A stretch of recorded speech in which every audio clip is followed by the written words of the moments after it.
Hello, నమస్తే అండి. చాలా రోజుల తర్వాత మీకు కథ వినిపించాలని వచ్చాను. నా కథకి ఆదరణ లేకపోయేసరికి నాకు కూడా చాలా నిరాశ నిస్పృహ అనిపించి మానేద్దాం అనిపిస్తున్నది. సరే, మీరు ఆదరించినా ఆదరించకపోయినా నా సంతృప్తి కోసం ముందుకెళ్తాను. సరే, ఇక కథలోకి వద్దామండి. శ్రీమతి మాదిరెడ్డి సులోచన గారి తరంగాలు నవల 12వ భాగానికి స్వాగతం అండి. మీరంతా కలిసుంటే సంతోషమేనమ్మా. కమల అదో మాదిరి మనిషి. 2 ఏళ్ల క్రితం ఈ ఊళ్ళో ఉంటామని వచ్చి పెద్ద కోడల్ని నానా అల్లరి పెట్టి వెళ్లారు, జాగ్రత్త అంది. అత్తగారి మాటలు మనసులో మన్నం చేసుకుంటూ వచ్చింది. పేరెంటం బాగా జరిగిందా? వదిన గారు నిన్ను చాలా అడిగారు అక్కయ్య. అత్తయ్య కూడా అడిగారు. అంతా ఉత్తదిలే. అంత ప్రేమంటే మరోసారి మనిషిని పంపేవాళ్లే అంది.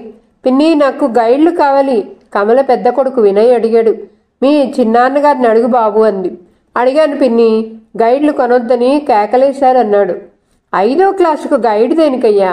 ఏం కావాలో అడుగు, చెప్తాను. నాన్నగారు వచ్చాక అడుగుదులే వినయ్ అన్నది తల్లి.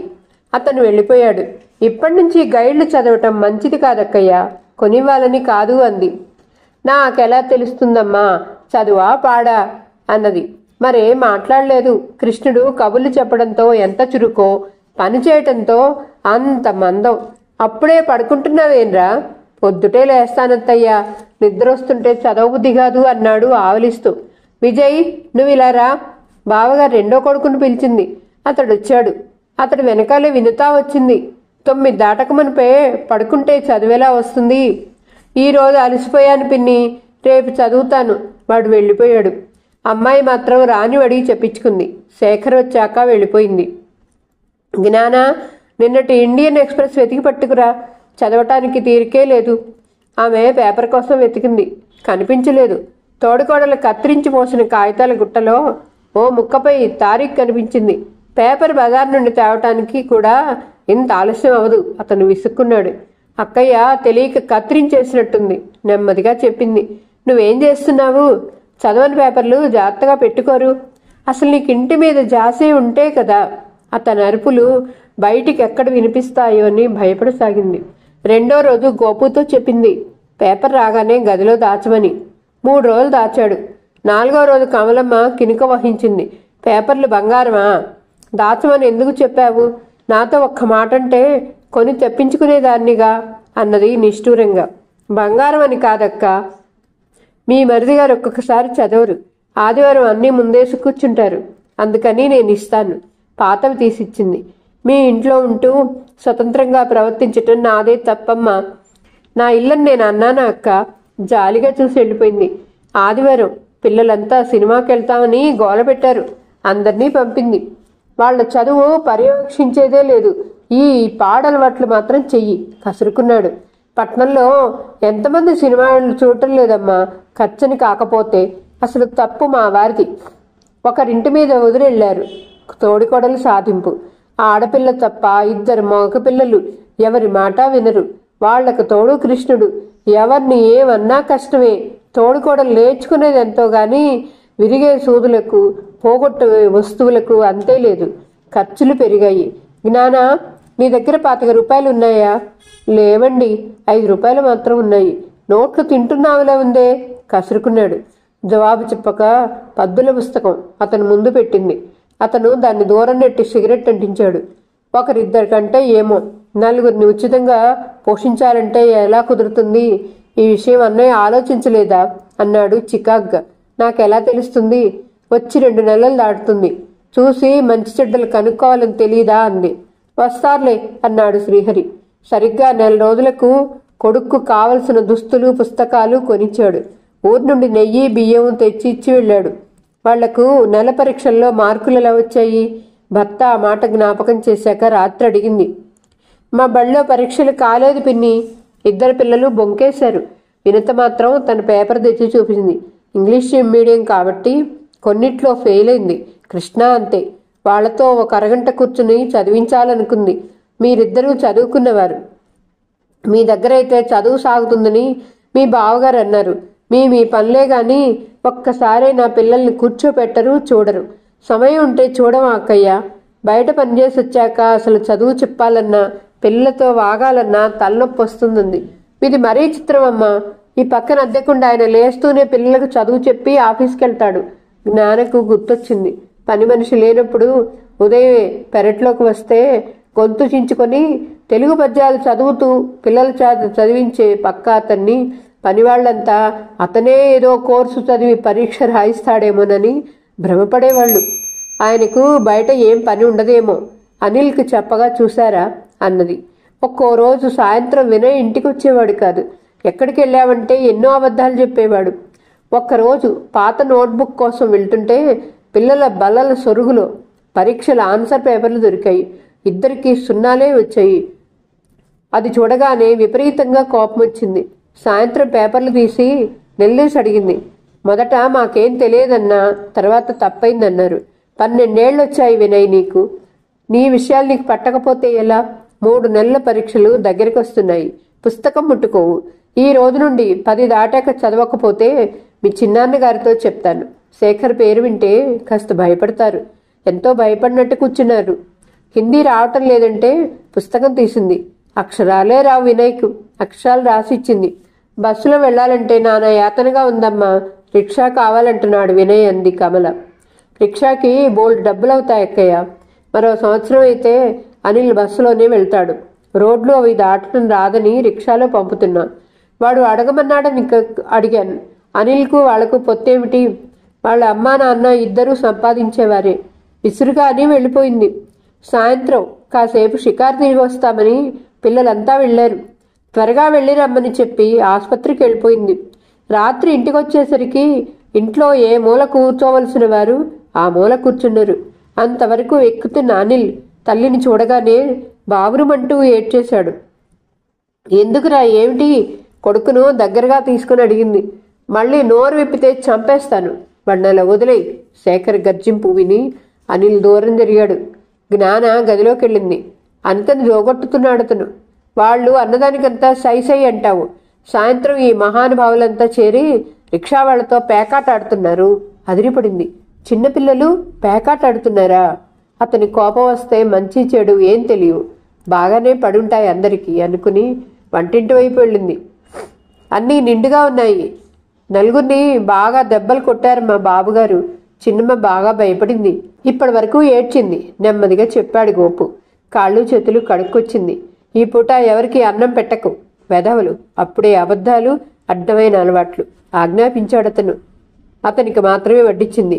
అన్నం కలిపేసి వెళ్ళాడు. తోడికోడలు ముసుగు తీయకనే పడుకుంది. ఆకలి లేదని చెప్పింది. తాను మంచినీళ్లు తాగి పిల్లల దగ్గర కూర్చుంది. అనిల్ కూర్చున్న చోటే నిద్రపోయాడు. వాడిని ఎత్తి మంచం పైన వేసింది. మిగతా పిల్లలను వంటింటోకి పిలిచి అన్నాలు పెట్టింది.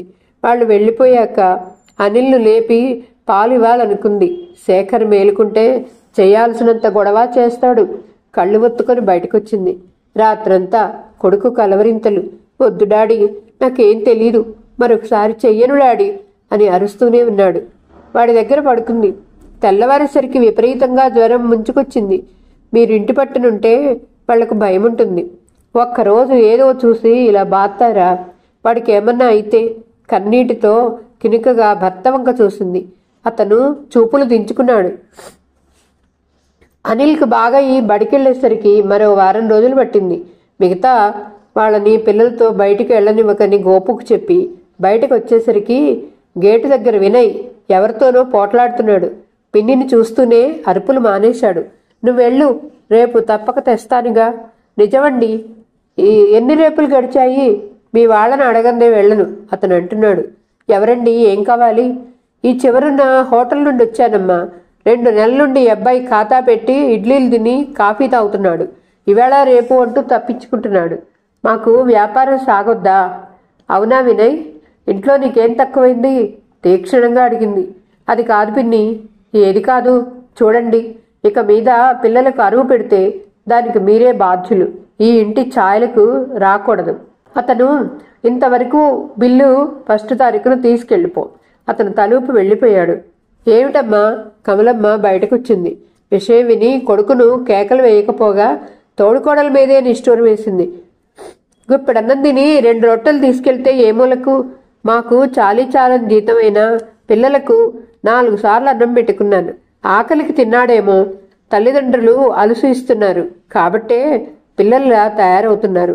ఆసుపత్రికి వెళ్ళినా ఆమె మనసు స్థిమితంగా లేదు. కృష్ణ, విజయ్ చెప్తే వింటారు. కానీ వినయ్ సమస్య కూర్చున్నాడు. 3 నెలల పరీక్షలో ముగ్గురూ ఫెయిల్ అయ్యారు. ట్యూషన్ పెడితే బాగుండేదమ్మాయి, వారిని అడగాలక్కయ్యా అన్నది. ఆ మాటే శేఖర్ని అడిగింది. నీకు మతిగాని పోయిందా? ఈ ఖర్చులు ఇలా ఉన్నాయంటే పైగా అదో ఖర్చా? అన్నయ్యకు ఉత్తరం రాశాను. గత 2 ఏళ్లలో బాగా అప్పులు చేశారట. అవి తీర్చివేయాలని ఎంతో దీనంగా రాశాడు. మరి ఎలాగండి? పెద్దవాడికి అన్నింట్లోనూ సున్నాలు. 4-5 వచ్చాయి. నేను చూస్తానులే. 4 రోజులు ఇంటి పట్టు నుండి వాళ్ళు చదువు పర్యవేక్షించాడు. తప్పుకో దెబ్బ. వాళ్ళు చెప్పేదంతా తప్పే. చదువు వచ్చేదెంతో గాని చచ్చిపోయేలా ఉన్నారు. ఈ యమకూపంలో నెట్టి వెళ్ళిన మనిషి చచ్చారా బతికారా అని చూడద్దు. కమలమ్మ విసుక్కోసాగింది. బాధ అనిపించినా ఊరుకుంది. జ్ఞాన, ప్లాజాలో మంచి ఇంగ్లీష్ సినిమా ఉంది, వెళ్దామా? అక్కయ్య ఒక్కటి ఉంటుందా? ఆవిడికి ఇంగ్లీష్ ఏమర్థమవుతుంది? త్వరగా తెమిలి భర్త వెనకాలెళ్ళింది. 2వ రోజు తోడికోడలు వేసిన బాణం సూటిగా సాగింది. ఇంగ్లీష్ అర్థం కాపోయినా ఎలా ఉంటుందో చూసేదాన్నిగా. మాలాంటి వాళ్ళు మీ వెంట వస్తే అవమానం లేదు అన్నది. చూడక్క, ఇలా తర్వాత దెప్పటాలు మాటలు అనుకోటాలు నాకు ఇష్టం ఉండదు. నిన్ననే వస్తాను ఎందుకని లేదు. రమ్మంటే నాకు చదువుతా రాదని అవమానించుదామని పిలిచారా అంటావు. ఇంట్లో కలిసి ఉంటున్నప్పుడు అరమరికలు కూడా లేకుండా ఉండాలి. ఇంత సూటిగా తోడుకోడలు అంటిస్తుందని తెలియలేదు కమలకి. అందుకే ఊరుకుంది. కంపెనీ పని మీద శేఖర్ టూర్ వెళ్ళాడు. అప్పుడే అతని అన్నగారు వచ్చారు. బావగారికి ఎదురు వెళ్ళి పిల్ల పరిస్థితి చెప్పలేదు. కమల భర్తతో వెళ్ళి కావలసిన చీరలు, పిల్లలకు బట్టలు తెచ్చుకుంది. తమ్ముని కోసం 2 రోజులు చూసి వస్తానని వెళ్ళి ప్రయాణమయ్యాడు. చూడమ్మా జ్ఞాన, మా వారని చనువుగా చెప్తున్నాను. మీరిద్దరూ చదువుకున్నవాళ్ళు. మాకంటే పిల్లలను అభివృద్ధిలోకి తెస్తారని నమ్మి ఉంచాను. కాస్త వాళ్ళ చదువులు చూడు. బాగా దెబ్బలు కొడుతున్నాడట. పిల్లలు మరీ మొండెవుతారు. వినయ్ సైకిల్ నేర్చుకుంటానంటున్నాడు. వీధిలో వారు ఎవరూ ఇవ్వమంటున్నారట. కాస్త ఇప్పించేలా చూడు. అన్నట్టు మర్చిపోయాను, ఇంట్లో మిషన్ ఉంటే కుట్టు త్వరగా వస్తుందంటుంది మీ అక్కయ్య. ఓ ఉషా మిషన్ కొనమని శేఖర్తో చెప్పు. పాఠం అప్పగించినట్టే చెప్పి వెళ్ళిపోయాడతను. ఆమె ప్రతిమలా నిలబడిపోయింది. తమ సంపాదన మీద లక్షల్లో ఉందా? శేఖర్ జీతంలో ఇంటి అప్పు ఇంకా తీరుస్తున్నాడు. ఆ రోజు సాయంత్రం శేఖర్ వచ్చాడు. అన్నగారు వచ్చిన విషయం తెలుసుకుని జ్ఞాననే కేకలేశాడు. అతను వస్తే నేను వచ్చే వరకు ఉండమలేకపోయావా? మీరు ఎప్పుడొస్తారో తెలియందే. నేను చెప్తే బాగుంటుందా? నీ బుర్రలో ఉంది మట్టయితే నేను చెప్పేది ఎలా అర్థం ఎలా అవుతుంది? వినత స్కూల్ బిల్డింగ్ ఎక్స్టెన్షన్ చేస్తున్నారట. డొనేషన్ కావాలంటున్నారు. పిల్లలకు ట్యూషన్లు పెట్టమంటాడేమో అడిగేవాడిని. డబ్బుంటే పెట్టమంటారు. మన దగ్గర లక్షలకు లక్షలున్నాయని అందరి అభిప్రాయం. అక్కయ్యకు మిషన్ కొనివ్వమని చెప్పి వెళ్ళారు అని చెప్తుంటే నువ్వు తలాడించి ఊరుకున్నావన్నమాట. ఇంట్లో సుఖశాంతులు కరువయ్యాయి. పిల్లల పోట్లాటలు, పక్కవారి ఫిర్యాదులు, పిల్లలనంటే తల్లి వేసే నిష్ఠూరాలు భరించలేకుండా ఉంది. వెనకటి రోజుల్లో ఒకే కుటుంబంలో 50 మంది ఉండేవాళ్ళుట. ఎలా ఉండేవాళ్ళు? గోపు, కొబ్బరి అంతా అయిపోయిందట్రా. సెలవు రోజు వంటిల్లు సర్దుతూ డబ్బాలు చూసి అడిగింది. మీ మేనల్లుడు దొంగ తిండ్లకు దొడ్డ కొడుకమ్మ. కొబ్బరి పంచదార ఎత్తుకుపోతాడు. కృష్ణ కోపంగా పిలిచింది. ఏరా, కొబ్బరి డబ్బా ఎందుకు తీశావు? పెదవ సాకులు. వంట ఇంట్లో అడుగుపెట్టు, కాళ్ళు విరక్కుడతాను. వాణ్ణి కసిరి పంపించేసింది. ఈ అల్లరికి తోడు అనిత నడక నేరుస్తుంది. ఒక్క వస్తువు కింద ఉండనీయదు. ఊరు మీద ఊరు పడినా తన కత్తెర పేపర్లు తప్ప మరో పనికి చేయి చాపదు కమల. పిల్లలు అన్నాలు అడిగినా పిన్ని పెడుతుంది, వెళ్ళమంటుంది. ఆవిడ పని చేయకపోతే భార్య అసమర్థతే అవుతుంది శేఖర్ దృష్టిలో. అన్నపూర్ణ అక్కయ్యని చూసి నేర్చుకో. ఒక్కరోజు కోసం వచ్చిన వారిచే అప్పడాలు వత్తించినదే ఊరుకోదు. నువ్వు ఉన్నావు ఎందుకు? తిండికి ఉన్నానులేండి. అంత సమర్థతే ఉంటే మిమ్మల్ని ఆజ్ఞాపించి ఎక్కడ ఉంచేవారిని అక్కడే ఉంచేదాన్ని అంది విసురుగా. ఎదురు జవాబు వచ్చేసరికి అతను ఊరుకున్నాడు. కనీసం తనకి చాతనైన పనైనా చేయని స్త్రీ ఏ స్త్రీ? అదే తనైతే అందరికీ లోకువ. తన చదువు ఎత్తి చూపుతారు. తనే సన్యాసిని కాదు. తనకు 2 పిల్లలున్నారు. వాళ్ళ బాగోగులు చూడాలి. అన్నయ్యలా రేపు బాధపడకూడదు.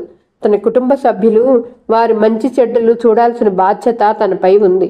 దానికి పరిమితి ఉంది. ఆమె దృఢ నిశ్చయానికి వచ్చింది. పిన్ని, బట్టలకు ఇస్త్రీ పెట్టించుకోవాలి, డబ్బులు ఇవ్వు వినయ్ అడిగాడు. ఇస్త్రీ చేసిన బట్టలే కావాలనుకుంటే వారానికి 2 జతలే వాడాలి. బడి నుంచి వచ్చేసరికి మాసిపోతాయి. అలా అయితే ఇంట్లో ఇస్త్రీ పెట్టే ఉంది, చేసుకో. బట్టలకు 10 నయాపైసలు ఇచ్చి మాపుకోవటం దేనికి? మాపేటప్పుడు శ్రమ గుర్తుకొస్తే మంచిదన్నది. వాడికి ఏమి ఇస్త్రీ చేయిస్తుందమ్మా, 10 పైసల దగ్గర గొడవ దేనికి?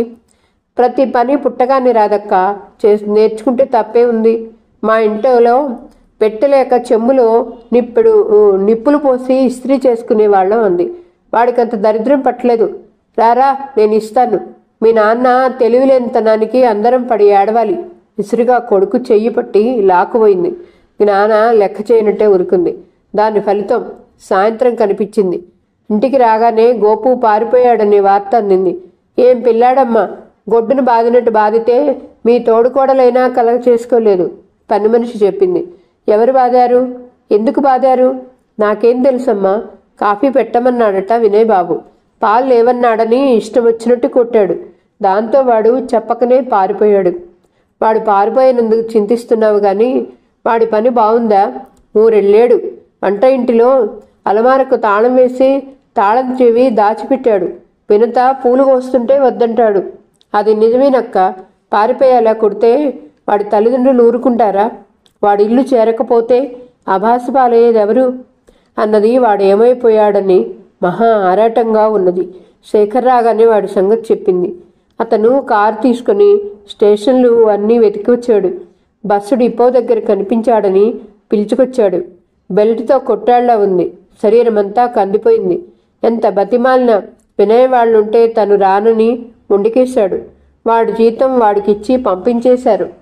అనిత ఎలాగండి? దిగులుగా చూసింది జ్ఞాన. వదిన ఉందిగా, ధీమాగా జవాబు చెప్పాడు. 2వ రోజు భార్యాభర్తలు తయారవుతుండగా కమలం వచ్చింది. అనితని చూడమని పని మనిషికి చెప్పెళ్ళమ్మా, నేను చెప్తే వింటుందా? మీరు 2 రోజులు పోకుంటే పెద్ద మునిగిపోయేదేం లేదు వదిన అన్నాడు శేఖర్. ఆవిడ ముఖం మార్చుకుని వెళ్ళిపోయింది. మధ్యాహ్నం ఇంటికొస్తుంటే దారిలోనే పాపని గురించి అడిగింది ఎదురింటామె. గోపు లేడేటండి? 11 గంటలకు మీ అనిత ఏడుస్తూ బయటకొచ్చింది.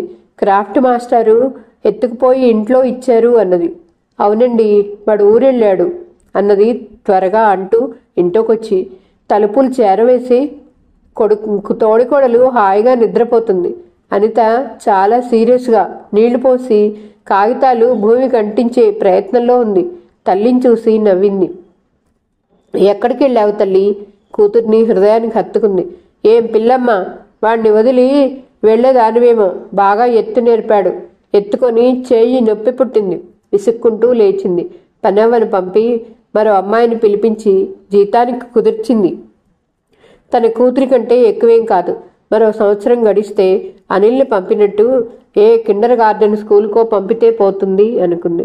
ఆ పనిపిల్ల పాప పనులకు కేటాయించబడింది కాబట్టి వేరే పనులు చెప్పరాదని అందరితో చెప్పింది. అందరూ అప్పటికి తలూపారు. పాపను కొత్త పనమ్మాయికిచ్చి నిశ్చింతగా వెళ్ళిపోయింది.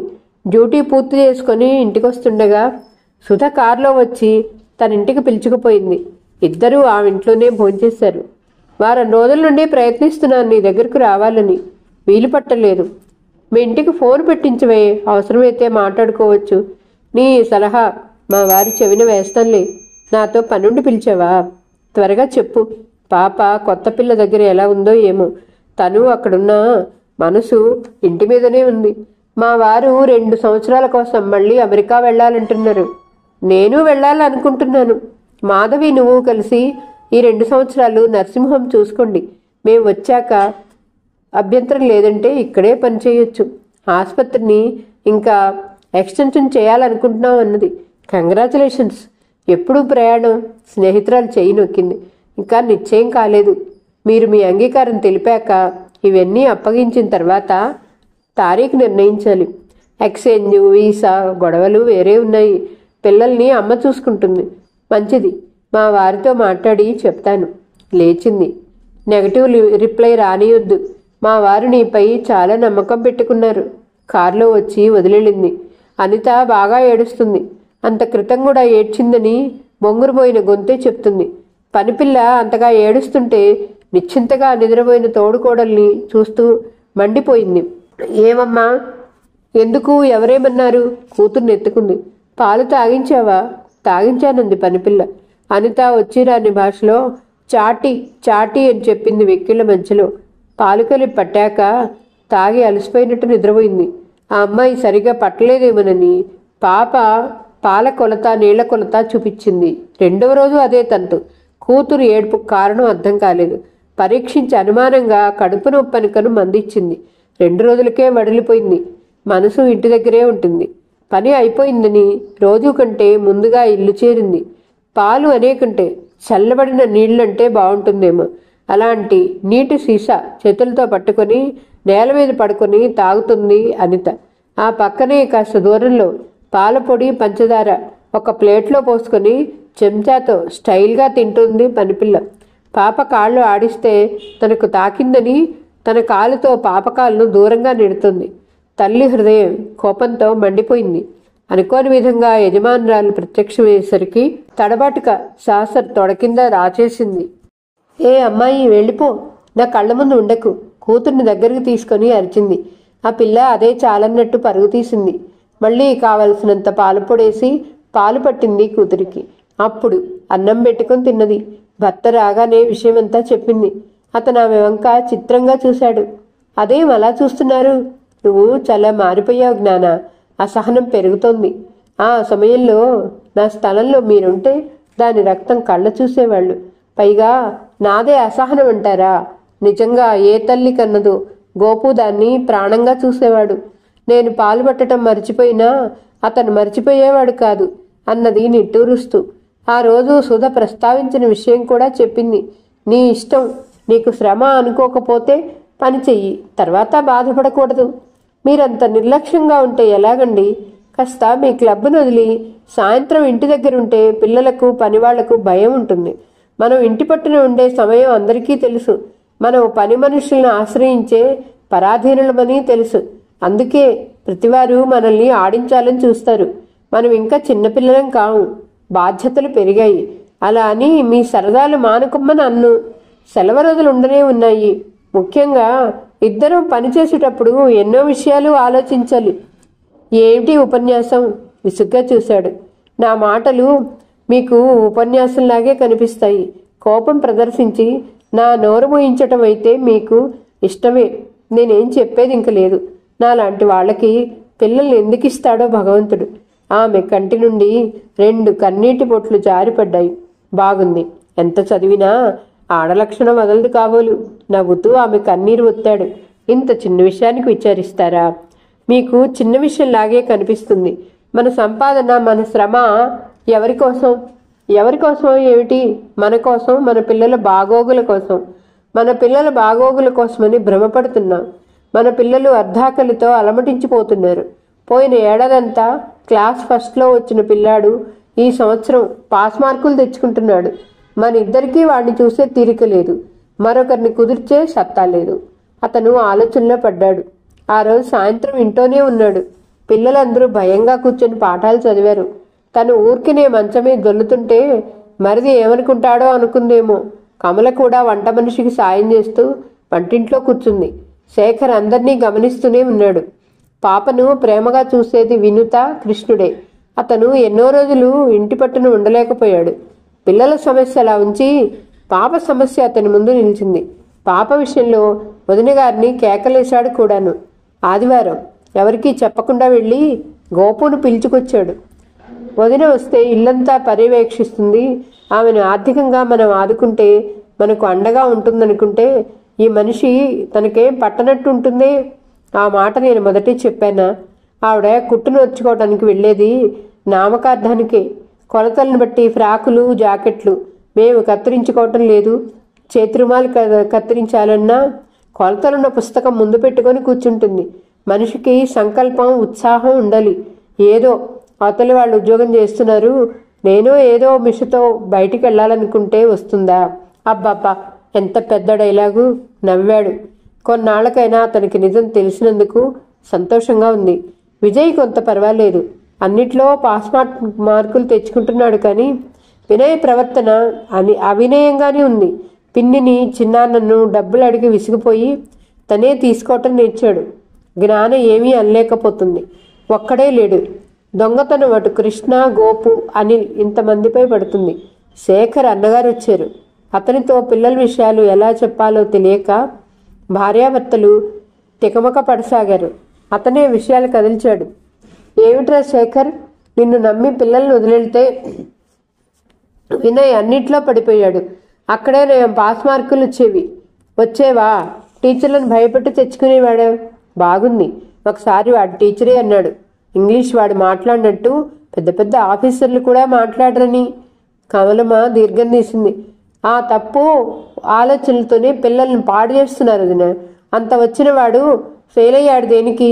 ఇక్కడ బడి బాగలేదా? బడెందుకు బాగలేదు? ఎంత మంచిగా చదివే పిల్లలకైనా ప్రైవేట్లు ఉంటాయి. అటు ప్రైవేట్ లేదు, ఇటు చెప్పేవాళ్ళు లేరు. మాస్టర్లు ప్రైవేట్ చెప్పించుకునే పిల్లలకే మార్కులు వేస్తారట అన్నది. అలా అని కొడుకు చెప్పాడు. నువ్వు నమ్మావు అన్నయ్య. దాచుకొని బాధపడే కంటే ఉన్న విషయాలు సూటిగా మాట్లాడుకోవటం మంచిది. ఊళ్ళల్లో 10-15 రూపాయలు ఇస్తే మంచి మాస్టర్ వస్తారు. ఇక్కడ మన ఇంటికి వచ్చి ఒక్క పిల్లాడికి చెప్పాలంటే తక్కువైనా 30 అడుగుతారు. అంత ఇచ్చే శక్తి నా దగ్గర లేదు. 6 నెలల నుండి చాలా కష్టంగా గడుస్తుంది. మీరు కష్టాల్లో ఉన్నారు, ఆదుకోవటం నా ధర్మంగా భావించాను. మీరు మాస్టర్ని కుదిర్చి వారానికి ఒక్కసారి వచ్చి చూసుకోండి నిర్మహమాటంగా చెప్పేశాడు. రాత్రిపూట వచ్చి పనికిమాలిన పుస్తకాలు, మ్యాగజైన్లు చదవకపోతే వాళ్ళ చదువును చూడమని రాదు జ్ఞానను. శేఖర్కు బాగా కోపం వచ్చింది. అతని ముఖాన్ని బట్టే తెలుస్తుంది. అవతల అతను పెద్దవాడు, ఏ నోరు జారుతాడోనని భయపడసాగింది. అన్నయ్య, ఎవరి భార్యలను వారు గొప్ప చేసి ఇతరులను విమర్శించే బలహీనత రాకూడదు. అవతలి వ్యక్తి మనిషే, యంత్రం కాదన్న సంగతి ఎందుకు గుర్తురాదు? ఒక మనిషి పని చెప్పే ముందు అంత చనువు ఏర్పరచుకోవాలని తెలియదా? నాకు ఆర్థిక ఇబ్బందులున్నా పర్వాలేదు, వదిన సంరక్షణలో నా పిల్లలు నిశ్చింతగా ఉంటారు అన్న ఉద్దేశం ఉండేది. పనివాడు లేక పసిపిల్ల ఏడుస్తూ బయటకెళ్తుంటే చూచే తీరిక వదినకు లేదు. తోడుకోడల్ని విమర్శిస్తూ పక్కవాళ్లతో కబులు చెప్పుకుంటే చాలా. నా కారు కాబట్టి నేను పాపని గుర్తించాను కాబట్టి సరిపోయింది. లేకుంటే నేను ఎవరి పిల్లలకు ఆయాని కాను. తీవ్రంగా వచ్చింది జవాబు. నా పిల్లలకు ఇతరులు మాస్టర్ కాదాలని ఎందుకు అనుకోవు? కమలా, నువ్వు కాసేపు ఊరుకో. నీ ఉద్దేశం ఏమిటో సూటిగా చెప్పరాదురా. నా ఉద్దేశం ఏముందన్నయ్య? సదుద్దేశంతోనే వదిన తెచ్చాను. వదిన పరాయిదానిలో ఏం పట్టనట్టుకు ఉంటే ఎలా? పసిపిల్ల బజార్లో పోతుంటే వారించటం ఆయాలు చేయాల్సిన పని అనుకుంటే నేను చెప్పేది ఏం లేదు. చాలా మారిపోయావురా శేఖర్. మేమింత బాధపడితే సహించేవాడివి కాదు. అన్నయ్య, జాలిగా నవ్వాడు శేఖర్. ప్రేమ ఒకవైపు నుండి రావటం అసాధ్యమని మీకు కూడా తెలిస్తే సంతోషించేవాడిని అన్నాడు. లేదురా, నిజంగా మారావు. ఎన్నడైనా మా మాటలను ఉపేక్షించేవాడివా? కమల మిషన్ అడిగిందని చెప్పినా కొనలేదు. నా పిల్లలు 10 పైసలకు చేతులు చాసాల్సిన కర్మ పట్టిందిరా. కర్మ నువ్వు అనుకుంటే నా జవాబేం లేదు. ఇంజనీరింగ్ ఫస్ట్ ఇయర్ చదువుతుండా కూడా నీళ్లు తోడించారు వదిళ్ళు. నా ఇంటి పనిగా భావించాననే తప్ప బాధపడలేదు. ఆ రణాల సినిమా డబ్బుల కోసమై 20 సంచుల ధాన్యం మేడ మీద నుంచి దించాను. ఇతరుల్ని బాధించలేదు. అవన్నీ మర్చిపోయావా? అలా చెయ్యమని అన్ను. మనమేం జమీందారులం కాము. వాడి బట్టలు వాడు ప్రెస్ వేసుకుంటే తప్ప. మీరెందుకు జమీందారులు కారు? మీ పిల్లలకు అన్నీ ఉంటాయి. మాబోటి దరిద్రులు బాధపడాలి. పనికి మాలిన వాళ్ళం. నీ విషయం నువ్వంత నిర్భయంగా చెప్పుకుంటే కాదని నేను ఎలా అంటాను? వదిన, సోమరి వారిని దరిద్రం ఎప్పుడు వదలదు అనేసి అతను వెళ్ళిపోయాడు. చూసారా ఎంత మాట అన్నాడో? నేను సోమరిదాన్నట. నేను ఆనాడే చెప్పలేదు పని మనిషికి ఉన్న గౌరవం కూడా ఉండదని. చాలే, కాస్త పిల్లని చూస్తే అరిగిపోతావా? ఓ 2 సంవత్సరాలు ఇక్కడ ఉంటే తేలిక పడదామనుకున్నాను. అంతకాడికి ఇంట్లో ఉంటుంది దేనికి? ఎక్కడైనా వంట పని కుదర్చరాదుటండి. భార్యాభర్తలు తగు పడుతుండగానే జ్ఞాన తయారై వెళ్ళిపోయింది. ఆమె మనసు అల్లకల్లోలంగా ఉంది. ఇలాంటివన్నీ ఊహించేవి కాబోలు. శ్రీహరి ఎప్పుడూ ఏ తమ్ముడిని ఇంట్లో ఉండిపోమని బలవంతం పెట్టలేదు. పాతకాలపు వారు. ఒక్కో కుటుంబంలో 5-6 కోడళ్లు కలిసి పనిచేసేవాళ్ళట. ఎలా? వారికి ఐక్యత, జాతీయ సమైక్యత అనే పదాలకు అర్థం కూడా తెలియదే. తన పిచ్చిగాని వారికి నిర్వచనం తెలుసు, కార్యరూపంలో పెట్టడం తెలుసు. వారికి వేదికలెక్కి ఉపన్యసించడం తెలీదు. 2వ రోజు కమల భర్త వెంబడి ప్రయాణమైంది. ఉండమని బలవంతం చేయలేదు. పిల్లలు గోల చేశారు. మళ్ళీ వస్తానని చెప్పింది. జ్ఞాన పలకరించిన ముభావంగా ఊరుకుంది. పొడిగా వెళ్తున్నానని మాత్రం చెప్పింది. ఆమె వెళ్ళిపోవటం ఒకందుకు మంచిదైంది. పిల్లలు కాస్త అదుపులోకి వచ్చారు. పిన్ని పిన్ని అంటూ ఆప్యాయంగా వెంబడి తిరగసాగారు. ఆ రోజు తీరికగా సుధకు ఫోన్ చేసింది. ఆమె ఎప్పుడు పిలిస్తే అప్పుడు వస్తానని ఇంటికి వచ్చింది. నడుము వాలుస్తుండగానే అన్నపూర్ణమ్మ వచ్చింది. కోడల్ని ఆసుపత్రిలో చేర్పించారట. రమ్మంది. సాయంత్రం వెళ్దాం వదినా, కూర్చోండి. నెలలు నిండలేరుగా. ఏమో, ఈ కాలపు వాళ్ళు అన్నీ విపరీతాలే చేస్తారు. 5వ నెలలో వెళ్ళవే తల్లి అన్నాను. మొగుడిని విడిచి ఉండలేదాయే అంది. తప్పదని తయారైంది. బుట్టలో నుండి పండ్లు తీసి బల్లపై పెట్టింది. గోపు, అయ్యగారు ఉన్నప్పుడు పెట్టు. వినయ్ బాబు చిన్నవాళ్ళని కొట్టి లాక్కుంటాడు. అతను వాళ్ళ నాన్నకిచ్చి అందరి బూట్లకి పాలిష్ పెట్టు. వాడికి చెప్పి ఆమెతో కోడలున్న నర్సింహోంకు బయలుదేరింది. ఆమె ఆత్రం భయం తప్ప మరేం లేదు. కోడలు ఆ మంచం మీద, కింద పని మనిషి నిద్రపోతున్నారు. బయట అన్నపూర్ణమ్మ కొడుకు నిల్చున్నాడు. ఈ రోజు కథ ఇంతటితో సమాప్తమండి. మరలా తర్వాయి భాగంతో కలుద్దాం. నా కథ మీకు నచ్చితే please like, share, subscribe and comment. ఉంటానండి. పద్మావతి చావలి.